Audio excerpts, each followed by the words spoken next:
Mes amis, la marine des États-Unis vient tout juste de donner l'ordre que le marché de l'énergie attendait. Le redémarrage de l'opération Freedom, oui. La vérité, c'est que le détroit d'Ormuz a cessé d'être une route commerciale pour devenir un corridor de guerre. Un super pétrolier grec transportant 2 millions de barils de pétrole brut a été le premier navire à être escorté après avoir été techniquement retenu en otage dans le golfe Persique depuis le début du mois de mars. La mécanique de l'opération est d'une grande intensité.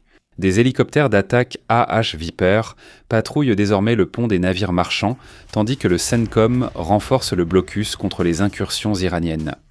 Le projet avait été suspendu en raison de pressions diplomatiques, mais l'effondrement des négociations de cessez-le-feu avec l'Iran a forcé Washington à agir. Il ne s'agit pas seulement d'une escorte.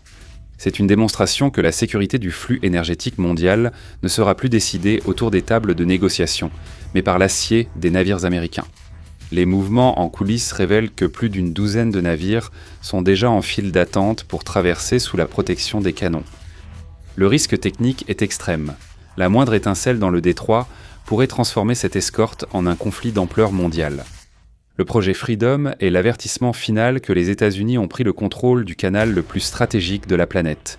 Le message est clair. Le pétrole passera, avec ou sans le consentement de l'Iran. Maintenant, blindez votre esprit.